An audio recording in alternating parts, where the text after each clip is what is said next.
Welcome to this latest reaction reader and subscriber event. Thank you for joining us. Short notice, I'm delighted to say we're joined by Nadhim Zahawi, who's the vaccines minister. Not much at all on his plate.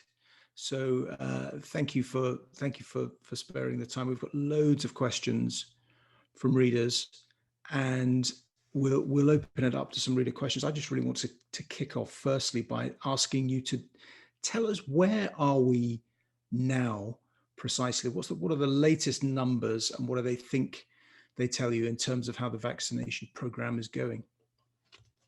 Good evening, everyone, and thank you very much, Iain. So we're moving at pace, and our the initial sprint was to offer the vaccine, the first dose, to the top 4 categories, cohorts. So the Joint Committee on Vaccination and Immunization looked at, lots of evidence, whether it's sort of, profession-related, ethnicity, different piece of evidence, and they fell very clearly on the side of age, in terms of reducing mortality and morbidity, so reducing deaths and people being hospitalized. And so we've been following those 9 categories. The top 4 account for about 88% of mortality. The target sprint was to offer the vaccine to those top 4 and the people who look after them, so frontline healthcare, frontline social care stuff, by mid-February. We met that. And now the second sprint is to offer categories 5 to 9. So the cumulative total is 32 million people. The first dose, whilst obviously delivering the second dose, because those who've had their first dose in January will be due their second dose in March. So we've begun reserving second doses now by the middle of April, and then to offer all adults the first dose by the end of July. That is the target. We're going to basically now double the rate of vaccination over the next 10 weeks, 10, 11 weeks, to what we did in the sort of first sprint of 10, 11 weeks. Wow.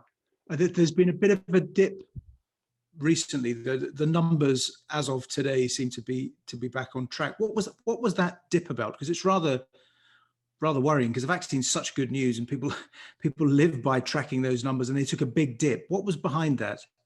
So I warned of this on social media about 6 weeks ago, saying, look, day-to-day number. I look at sort of week numbers, and the supply at the moment is finite, and because we're reserving second doses, you're going to see an uplift in March in terms of that rate of vaccination to be able to hit that mid-April target. And so it really is a combination of reserving second doses and supply being flat and basically finite at the moment. But in any manufacturing process, my background is chemical engineering, but I can tell you in any manufacturing process, including manufacturing vaccines, obviously the Oxford vaccine is a biological compound. The Pfizer vaccine is a chemical compound, but nevertheless, there are always lumpiness and movement in batches, and we have to live with that. But I'm confident, because we have enough line of sight, visibility of deliveries, that we can meet the mid-April target for all 9, so all the over 50s. That's you and me, Iain, as well. Will be offered the vaccine, and then obviously all adults by end of July. So you talked there, intriguingly, about the potential to almost to double, did you say, what can be done sort of week by week? So what you're talking about April and May there. What's that? That's on an extraordinary scale, isn't it? What are you talking about potentially week on week? So you basically, the reason being is if you sort of do the maths, if you're having to do second doses as of March and continue the pace of first doses to get to 2 million, you've got to double your vaccination rate. So that's we've built. What we did was, and Brigadier Phil Prosser described it beautifully at one of the press conferences.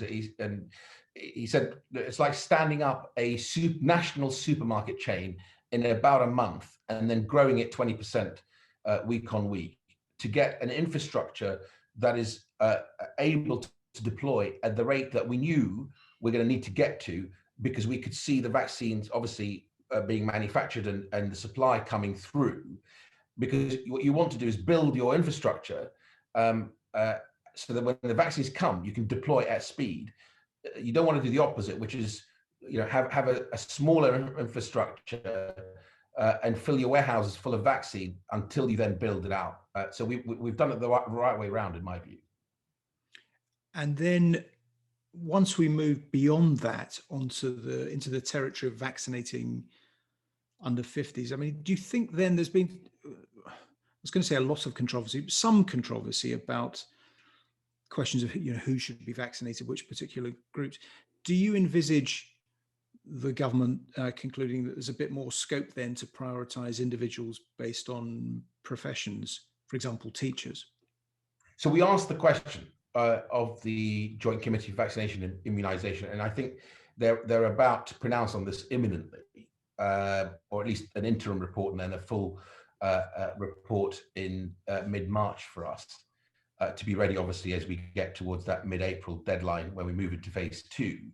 And we asked the question for them to look at professions, whether it's teachers, whether it's supermarket workers or police officers or prison wardens, because I think it's only right that we sort of set them that challenge and see what they come back. At the moment, Professor Harrington, who he and I do a lot of engagement with different stakeholders, and he's at the JCVI, and we have to wait for their interim report, but they're leaning towards sort of simplicity and the ability to move at pace as we've been moving.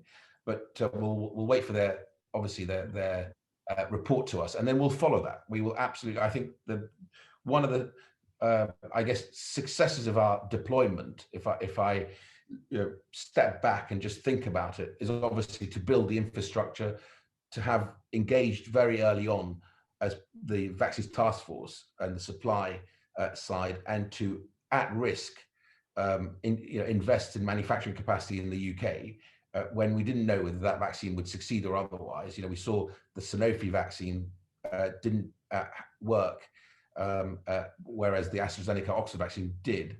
But we took those decisions at risk. But one of the really good decisions I think we took was to allow the Joint Committee on Vaccination and Immunisation to tell us what the clinical priority would be, and then to follow that. I think that has been successful because it's allowed us to really move at pace and be very clear as to the prioritization. I mean, from your experience with opinion polling, that it's highly unusual in British politics for something to be universally popular and hailed as a massive success, and that's what you've got in the vaccine program. What's the root of it, do you think? You mentioned the early appointment of the vaccine task force, which originally run by Kate Bingham, who we interviewed on the last reaction event. But what underpins the success of the UK's approach to this? I think what Kate did was truly remarkable, and I was very close to her because obviously it sat in my department, in the Department for Business, Energy and Industrial Strategy, and I think a couple of things. One, the Prime Minister Boris gave her that authority and the backing to be able to go out and work at speed to effectively audit, all the different teams around the world. Over 100 teams around the world were engaged in trying to discover a vaccine for this virus, to then deliver a short list of about, I think it was 24, and then to cut that down to the 7 vaccines, now 8 with the CureVac deal, which we can talk about, which sort of gives us, it's part of our future-proofing strategy, which I can go into some depth if you're interested tonight on. But then to take real risk in the sense that, actually to spend money investing, one, in taking, placing orders for these vaccines. So we were engaging with BioNTech before they had even done their deal with Pfizer. We were the first nation in the world, I think, to engage with BioNTech, and the team that Kate put together, whether it's Iain Martin, whose background is vaccines at GlaxoSmithKline, or Clive Dix, who's brilliant, and he's the interim chair of the Vaccines Task Force, or the civil servants who did the sort of the hard work to make sure everything's signed off properly, all these contracts are done correctly. So we took a lot of risk, but risk because we had good people. The one thing we're blessed with in the UK is a life science ecosystem that had people like Kate Bingham, Clive Dix, and Iain Martin, and many, many others who we could bring in, and they dropped everything. Kate literally stopped her life and her work that she did, took on this role unpaid to do this job for her country, and did it brilliantly. So that's one really important aspect of the success. With that is then taking decisions to manufacture, to build capacity. We didn't have much of a manufacturing capacity in the UK for vaccines, and the Vaccines Task Force deliberately went out and acquired a site in Braintree that we can manufacture vaccines in. Took on the manufacturing capability of a company called Oxford Biomedica in Oxford that is delivering the vaccine substance for the Oxford vaccine. Pretty much took over the manufacturing, or booked the space for fill and finish at Lockhart in Wrexham. Did the same with a vaccine that hasn't yet come to market, Valneva, a French company that manufactures in Scotland, where we invested deliberately to expand their manufacturing capability. And we've just gone further. And not only have we ordered 60 million initially doses from them, we've just added another 40 million for 2022, because we think they could be one of the candidates for our future annual vaccination program, because their vaccine is a whole inactivated virus, which we think has really good prospects in continuing to be effective against the virus itself. So that was really incredibly important. And Kate got the backing of Matt Hancock and Alok Sharma. So every decision, when she went to them and said, I want to buy 100 million doses of AstraZeneca, they approved it. We could have easily been burning that money. But because we had really high caliber people in the industry who happened to be Brits working for global companies, that we were able to pull in that knowledge base and deliver that. And then the other side of it is to really think through and plan the deployment. The deployment is what I think the best of what this country's true strengths are. Why do I say that? The pandemic has really challenged liberal democracies. If you're ever going to design a virus that challenges liberal societies, this would be it. Now, the one thing that we are good at is organization. We did it in the Olympics in 2012. So vaccine deployment actually worked to our strength, because it was that sort of Dunkirk spirit of flotillas coming together, 80,000 vaccinator volunteers, 200,000 other volunteers that did the marshalling and helping those most vulnerable people. The two great institutions of this country are armed forces and, of course, our NHS family, coming together, integrating the armed forces into the program, but also, really importantly, our local government, who found the sites, worked with the NHS to get them up and running in many, many parts of the country. And again, the private sector, not just the vaccine manufacturers and developers, but the back-end distribution for the cold chain movement of the Pfizer-BioNTech and AstraZeneca is Boots distribution arm, Superdrugs distribution arm, another company called Movianto. The front-end distribution to get it to the GPs and to the hospital hubs and the vaccination centers and the pharmacies is DHL. And so this is really the coming together of the NHS family, the armed forces, the army of volunteers, the private sector. You know, I sometimes worry because I hear, you know, a narrative developing that, you know, private is bad, public is good. Actually, the working together of the public and private sector to deploy at this scale, a scale that the NHS has never deployed. This is the largest vaccination program in the history of the NHS and the history of our country. Is you know, truly amazing. But I go back and say to you, it plays to our DNA, our strength. You look at what we did in the Olympics. This, you know, you know, if I were a betting man, I would have said the Brits will be good at doing this, and we're proving to be very good at it. Just back on what you were talking a few minutes ago about manufacturing. A lot of people will be wondering, why is it that we didn't have that capacity before? It's not necessarily a criticism. I'm just attempting to understand. Is that just another function of globalization, that was just stuff that was offshored by Western democracies, not all of them, but by some of them, but Britain, that we had that view of supply chains and how the world worked, that you didn't want to deploy people wouldn't deploy capital to have the manufacturing here?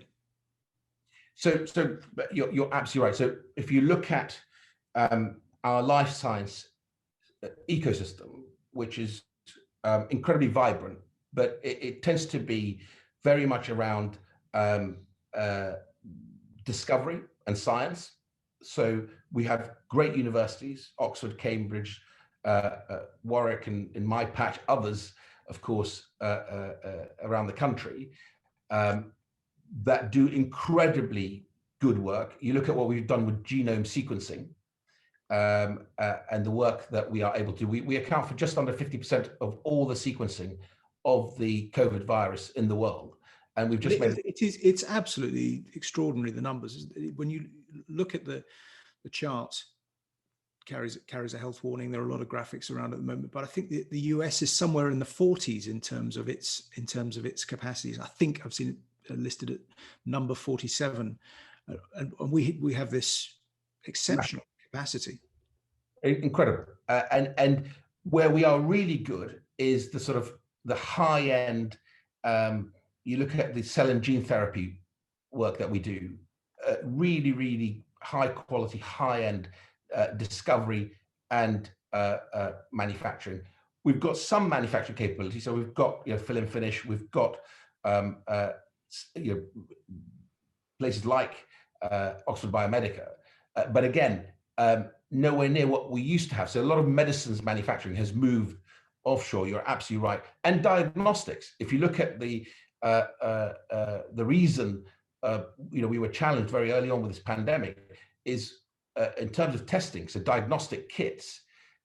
When we entered this pandemic back in February, March of last year, we could only do about 2,000 tests a day at best. You know, we now have a capacity at 800,000 tests, PCR tests a day, and many millions of lateral flow tests, and a diagnostic industry that is, you know, reborn in many ways in the United Kingdom. We lost some of those manufacturing capabilities here, which is why I think, in many ways, if there is a silver lining to this, we are beginning to be perceived as a great place to come and base yourself for manufacturing for a number of reasons. One, obviously the success of this program, but also the ability to offer, you know, what do big pharma companies want? They want the ability to conduct clinical trials at pace and at value. And we've got the best integrated healthcare system in the world that can offer clinical trials. I was a participant in the Novavax trial, and again, part of the VTF and the work that Kate and of course Department of Health and Social Care under Matt Hancock have already, you know, they've already been pioneering with the Office for Life Science, which we share between BASE and Health. So it's the ability to conduct clinical trials, a regulator that is really effective and able to move at pace whilst continuing to obviously drive safety of all of us, the consumers, ultimately, the safety of patients. And the MHRA has proven itself as really one of the best regulators in the world. And then, of course, a scientific discovery community. And we have all of that now in the UK. So we're seeing a lot of companies. We've just announced a collaboration, a deal with CureVac, which will be our 8th vaccine, effectively, where they are one of the leading messenger RNA companies, like BioNTech. They're also a German company, like Moderna, because messenger RNA will not only help us with COVID, but also with future cancer vaccines, because it's, for the first time, the ability to produce vaccines at speed, because you can sequence the virus and very rapidly create a messenger RNA to allow your body to create the antibodies to attack it back, is hugely exciting. And they're going to come to the UK. Why? Because of our genome sequencing heft. That's what their attraction to them is. We're able to give them all these variants sequence, and they can be very rapidly able to produce a vaccine for us, and we'll manufacture it in the UK as well. And so, out of our adversity, it's a bit like coming out of the Second World War. You spawn, lots of great innovation and great new industries. Really keen to talk about the, as you put it, future proofing, and we've got masses of questions from people. Before we do that, quite a lot of questions coming from readers. One from Jenny Hill about vaccine take up in deprived areas, and that gulf is pretty wide. We hear this phrase a lot, that it could become the disease of the poor. How worried about that are you?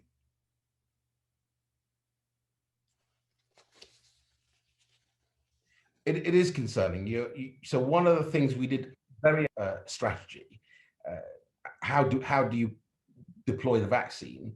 The NHS, quite rightly, when looking at so the way we did it was to deploy it in hospital hubs immediately. If you remember, on the 8th of December with Pfizer, give it a couple of days to make sure we get all the safety protocols right, and then rapidly roll out into primary care networks, which is 5 or 6 GPs in an area coming together, deciding who will lead, the others will support.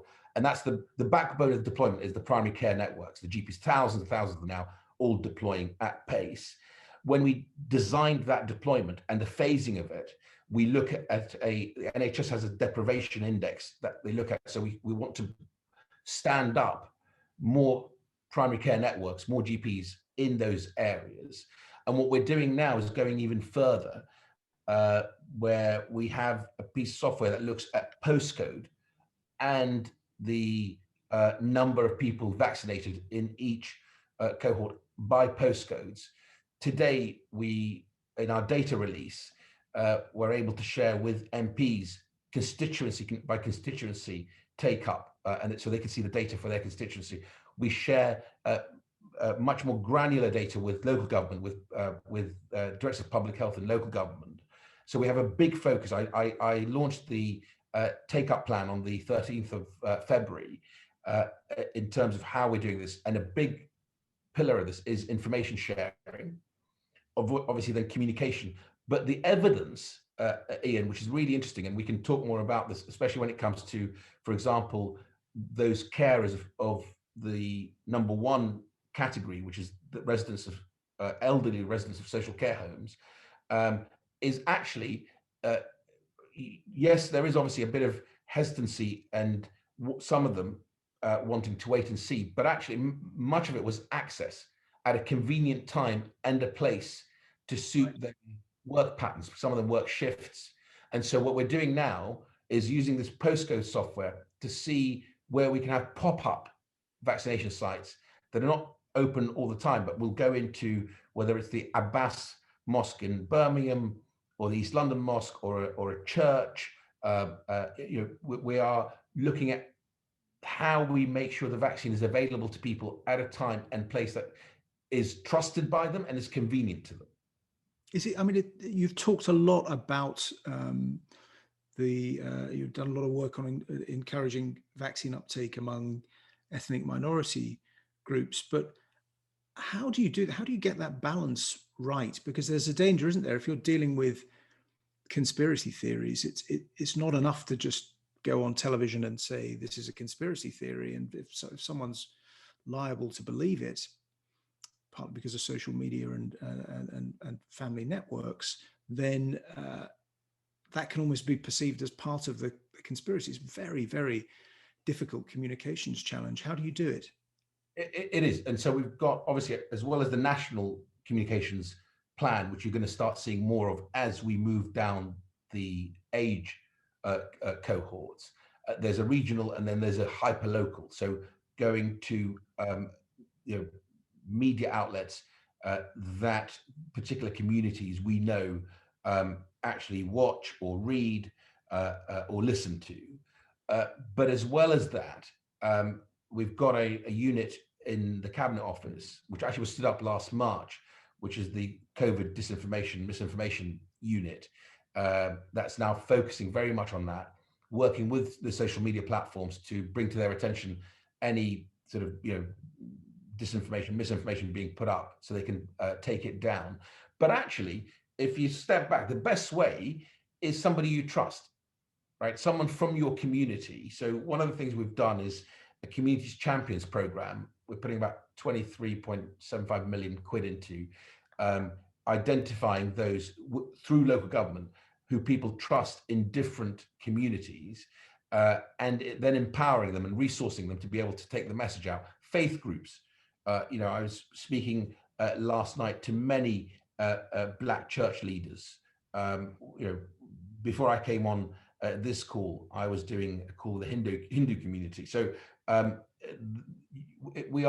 it's multi-channeled to try and get to people that people trust. The most important people actually are people from your community that work in the health service. So doctors, nurses that can give you the information that you can trust. And that's the important thing. And of course, we're translating everything from Arabic to Farsi to Turkish to Kurdish to Polish to make sure that we also communicate in people's own languages. So we've got masses of questions. We'll do some rapid fire questions as well. But first, just this question of future proofing, because people will be wondering, what does the near term future look like? The vaccination program is working. We get to the summer. It's impossible to know when that point of something close to normality is, if it's May or June or July. What then happens after that? And what does September and October and November look like? Is there a plan in place for boosters, for a national campaign? Will everyone get a booster, or will it just be the most vulnerable who are most at risk? So what can we expect going into? And yes, of course, we're all going to enjoy the summer, but there's that question of next winter. What do you anticipate? So the roadmap was very deliberate, and I'll sort of try and unpack some of that to sort of explain it to the audience. The reason there are 4 tests that we will look at every 4 weeks plus 1, so every 5 weeks, as Chris Whitty described at the press conference on Monday with the Prime Minister.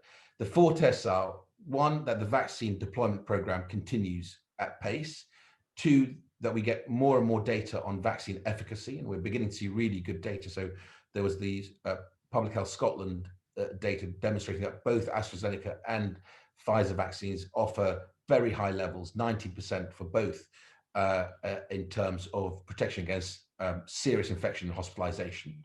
But more data will begin to come through. We've got a couple of big studies of Public Health England. Siren was one of the ones that was shared on Monday, which is frontline healthcare workers, mainly Pfizer. But there's another one called Vivaldi, which is testing residents of care homes. Really important. The third test, obviously, is the infection rates. Because as you open up more of the economy, there are greater social interactions, and the virus will attempt to infect more people to survive, right? So infection rates need to be kept under control and allow the NHS to be able to be at a rate that is sustainable. But more importantly, I think linked to the fourth test, which is the variants. Because as the virus gets desperate to try and survive, because you're vaccinating more people, it wants to then infect more people to mutate. And that's why, coupled with the vaccination program, you need a really strong surge testing, then genome sequencing every positive test, and isolating, which is what we're doing currently with the South African and the Brazilian strains. Because the dominant strain in the UK, both vaccines that we're deploying are really effective against. And you want to give those room to continue to be effective so that you don't sort of get too confident and open up too early. Because if you do the calculation, if you have a vaccine that has 85% efficacy and is effective against the current variants of the virus, and you get an uptake of, say, 85% amongst the whole of the adult population, right? You're still only protecting about 70% of people, right? So 30% of adults remain unprotected, plus adolescents and children. So the virus has plenty to go after and continue to mutate, which is why it's so important that we do this really gradually and deliberately, cautiously. It's a combination of vaccinating at pace and testing, genome sequencing, isolating as well. Now, where do we go beyond the current vaccination program, which is effective, is we keep going at what we're doing. But at the same time, the way we're future-proofing it is we're talking to the current manufacturers, Pfizer, AstraZeneca, Moderna, about their plans for their vaccine variant that would deal with the virus mutating, the virus variants. That's one. Two is the CureVac deal. So bringing our own capability to produce messenger RNA vaccines, which can be produced rapidly. You can get them through approval very quickly because it's a variation of their current vaccine that should be approved by the EMA and the MHRA, EMA being the European regulator, and then have the capability to manufacture that rapidly if you need it as a booster for the autumn. And then the third element of that is Valneva, which I talked about, which is a whole inactivated virus as your vaccine. So I think we're going to be in a world where we will probably have a vaccine boost it could be the Novavax vaccine, which we know is already effective against both the UK, the Kent variant, and the South African variant. So that could be the boost in the autumn. And then an annual vaccination program every year, as we do with the flu vaccination program. And so there's a lot of planning already in place. We're not just tasked with dealing with the here and now of the vaccine deployment and making sure that works, but also thinking about how we future-proof the program. And then, so let's get some more audience questions, loads of them now. Antibodies. Catherine asks about antibodies. There are highly reliable tests out there, and if more people knew whether they had antibodies, they would be able to get back into circulation again. Is that part of the NHS planning? Because at the beginning of all of this, it was said, wasn't it, for a while, that was the holy grail, that antibody tests were going to become a big component of it. That doesn't seem to be the case so much now. Is that because you or the NHS have doubts about the reliability of such tests? So of course, until we had a vaccine that was effective and approved, people didn't believe there would be a vaccine program that would deal with the COVID pandemic. And so I think that has changed the landscape. Having now 3 vaccines that have gone through the regulatory approval, with a 4th about to come online as well, and of course other countries having other vaccine available to them, that's made a huge difference. Now, in terms of antibodies from if you've been infected, so the view that, and I'm not a clinician, but the chief medical officer and the deputy, Jonathan Van Tam, is that even if you have antibodies because you have recovered from COVID, it's better to get vaccinated because we know that gives you much greater protection and longevity than just having the antibodies from your recovery from infection. Hence, we're vaccinating people who have had COVID. In some countries, they've chosen to either give one dose or no doses to people who've had COVID. We think, the clinicians, Chris Whitty thinks that's the right thing to do. One question about mutations, and you mentioned there I think you mentioned the CureVac deal, which is to start developing vaccines against future variants. How concerned should we be about mutations undermining vaccine efficacy?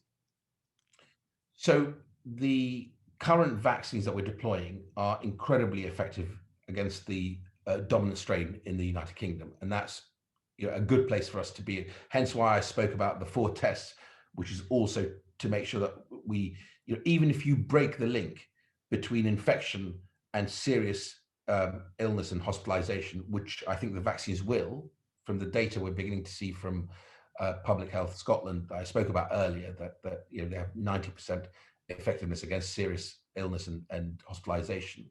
Having high levels of infection will give the virus a much greater chance of mutation, which is why you've got to make sure you bear down. Hence why we've got that third element of the 4 tests that we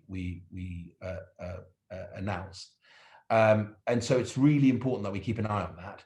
Now, the good news is science is really winning this, i.e. the technology, messenger RNA technology, as well as, of course, what the Oxford team have done, allows us to respond rapidly, that if there is a virus that escapes the efficacy of the current vaccination program, we will be ready for it, and we will have a booster for the autumn that would then deal with it.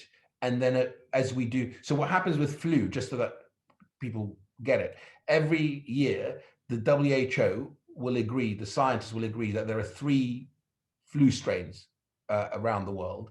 The vaccine manufacturers will then make a cocktail of vaccine variants, and that's your flu jab, and that's the annual flu vaccination program. So I think we're going to enter a world where the scientists will agree what is the variant that everybody should focus on COVID, and we will have an annual COVID vaccination program. Yeah. So question from Lee, who asks, what's the latest news regarding the Moderna and JNJ one-shot vaccines? So Janssen, J&J, Janssen is the team who developed it for J&J, is a one-shot vaccine that is going through its regulatory approval. I think it's just received its approval in the United States. It is a one-shot. It's very similar to the Oxford AstraZeneca vaccine in terms of its technology. It's an so DNA-based vaccine rather than an mRNA vaccine.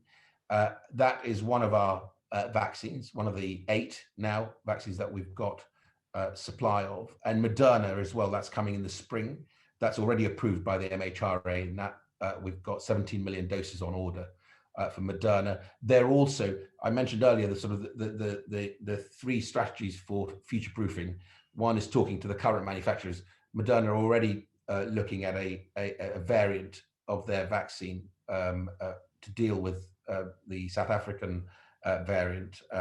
Pfizer are doing a similar sort of thing, and obviously the Oxford team with AstraZeneca are doing a similar sort of thing. And so they're all vaccines that are coming to us. Loads of questions. We've got time for a couple more. But lots and lots of people very interested, obviously, in the civil liberties question and the question of vaccine passports. Emma Binns asks, do you think it's right for there to be requirements for a vaccine card proof that we've all actually had a vaccine, or should we is this just something we just have to put up with, just grin and bear it and accept that these passports are coming? Well, so part of the reason why the Prime Minister's asked Michael Gove to review this whole issue is for exactly the sort of concerns that Emma's having around civil liberties, and of course, other sort of ethical issues that we need to consider. Internationally, we know that countries are moving at pace to require proof of vaccination in the way, by the way, that you would have had to have a yellow fever vaccination passport or certificate to travel to particular parts of the world. And we have made the decision that we want to shape that protocol so that we have a global protocol for countries that require a vaccine certificate, so that it's done in a way that recognizes our vaccination program, that we can make sure that we supply the individual with the certificate that is authentic and that is can't be forged, or all sorts of issues around that. So that we are doing, and Grant Shapps is leading on that at Secretary of State for Transport. Domestically, because of all the questions that you're probably getting tonight, Iain, and I think which is where this question is sort of coming from, we're reviewing how we do certification, both for testing. So currently we require a pre-departure test for people to have, and to be able to prove they've had a pre-departure test. We think that rapid testing is going to be one of the ways that we reopen the economy, whether it be large concerts or other parts of the economy. And so testing certification needs to be something that is easily accessible and available on your phone, if you need to show that you've had a test before you're able to attend a sporting event or anything else. Is that conceivably doable for the summer? Maybe I'm being too cynical or skeptical. That it just doesn't feel to me as though some people tell me I'm wrong, but once we've completed the vaccination program as a country, that then after June the 21st, there is then license to go to Greece, or I know it's not high up the pecking order, but those of us who want to go to the south of France to sit and drink a glass of nice wine in a town square somewhere, does that all that stuff really become feasible in terms of July, August, and September this year? Well, if a country makes it a requirement, I think it's incumbent upon us to make it available to the individual. So currently, you will be able to access your vaccine history on, whether it's on the NHS app from your GP. The technology is already available, and if you need to be able to demonstrate it, we want to make sure you're able to do it as easy as possible, and in a way that's recognized by the international community, so that people can. Do you think will countries do that across the board in terms of age? So what about the question of children? If the adults are vaccinated, so we don't. Kids in their late teens or 20s who are trying to catch a nice holiday off their parents aren't vaccinated, what happens there? So at the moment, what you need is a pre-departure test. So currently, to come into the UK or to go, say, to Dubai, you need a pre-departure test. And we've already made a test certificate available to you that you can show people you've had a PCR test, and here's my results. And then that's down to the country of destination to apply its rules on quarantine. Not much point going on holiday and quarantine. Exactly right. So it's why I think Grant Shapps is right, that we ought to lean into that, to shape it and make sure that it is something that is appropriate and right and feasible. And actually there is an international agreement, rather than us having sort of piecemeal, having to sort of, each country doing its own thing.